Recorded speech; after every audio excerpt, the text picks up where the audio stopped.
Fast forward to him going to school. He went to a Catholic school, Mount St. Michael Academy, right? And he was an altar boy. And now we all know Catholic schools are known and notorious for molesting little boys, sexually abusing and sexually assaulting little boys for years on end. The priests, the reverends, the brothers, whatever you want to call it, it's a known thing and it runs rampant in the Catholic school community. And so he went to Mount St. Michael Academy in the 80s, Mount St. Michael Academy in the 80s during a time where Brother Tim Brady went there and Reverend Bernard Lynch went there as well. Now, that one of those persons is a principal, which was um, Brother Tim Brady. Brother Tim Brady, he quit or stepped down in 1986. However, he was indicted in 1987 for sexual abuse charges in the third degree. Reverend Bernard Lynch was indicted on sexual abuse charges in the first degree, and they were indicted on multiple charges and multiple counts of this. And so this was the school that Diddy was not only at and going to the whole entire time that they were there, but he also was an altar boy, which means that he was the main assistant to whoever the priest was. Which again, you go from the power structure in the streets to seeing Nicky Barnes and Frank Lucas and how they're gaining power and more things to going right into another power structure, which is religion. Where if you're in a Catholic school and you're the altar boy, I'm sure he had privileges that other kids didn't have. I'm sure he had knowledge on things that other kids didn't have. Right? I'm sure he had seen some things that other kids didn't have as well. And he either, I think at that position in that point in time, it's not on record, but whatever he saw, whatever he experienced within that Catholic school, that was another, you know what I mean, thing that he had to accept and take his trauma. And he ended up, I think, turning all these things into a positive in a way without noticing or noticing the negative aspects of it or whatever the case was. But he took it as something that, instead of looking at it and be like, man, this is sick, this is wrong, he looked at it like, okay, this is what I have to do to get ahead.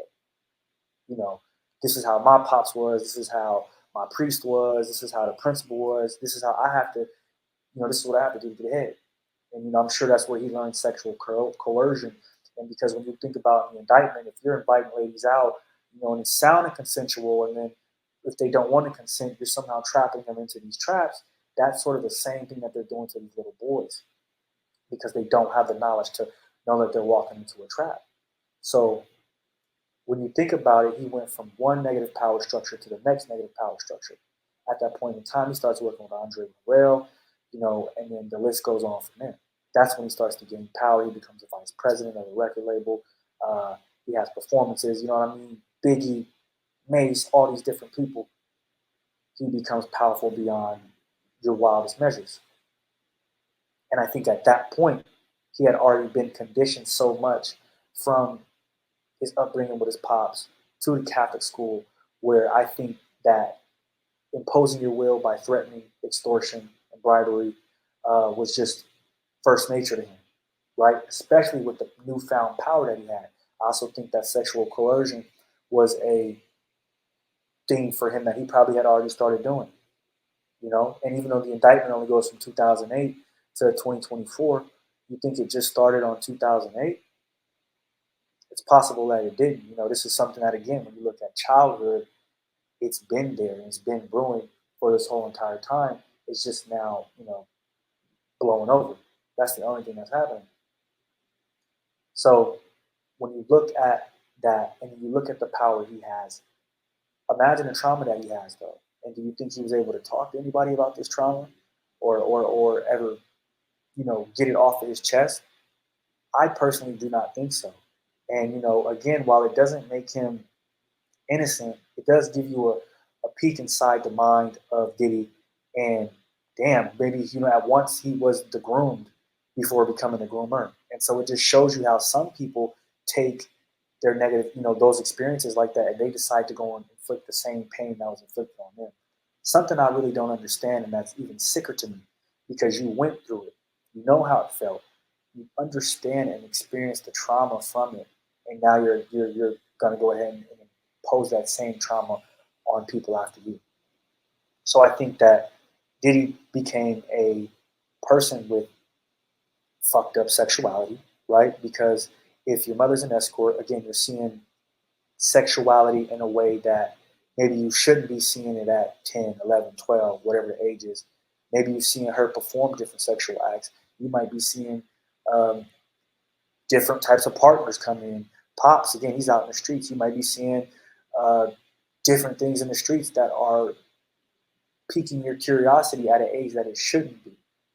Do you get what I'm saying? And you're being exposed to these sexual acts and these different sexualities at an age where you shouldn't be.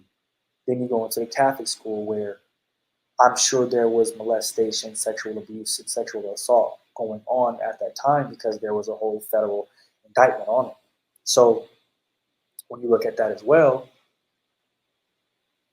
that to me adds on top of the difficulty to deal with your sexuality or the sexual urges that you may have that are abnormal due to what you've been through. So if you maybe were, being molested 24/7 or seeing it or being around all those different things 24/7, you may become hypersexual as a defense mechanism. So at that point, you take on hypersexuality again, and this is what I kind of think Diddy. And I don't know Diddy, and I'm making a disclaimer. I'm not saying that he's innocent or I agree with anything. What I'm just saying is that when you look at Diddy, he's taking his traumas and it's kind of a Stockholm syndrome in a way, right? Where he's a prisoner of his trauma, but he falls in love with his trauma. So the coercion, the abuse, using your power to inflict harm on people, threats, he fell in love with that instead of being like, wow, that was what I saw was terrible. The same thing I think with when he was an altar boy, he probably saw and experienced some things and said, you know what? Instead of saying that's terrible, he took it in some sick way, fell in love with what people were doing. And, in a lot of cases, people who are touched on, molested, have sex too early, they become hypersexual as a response to that.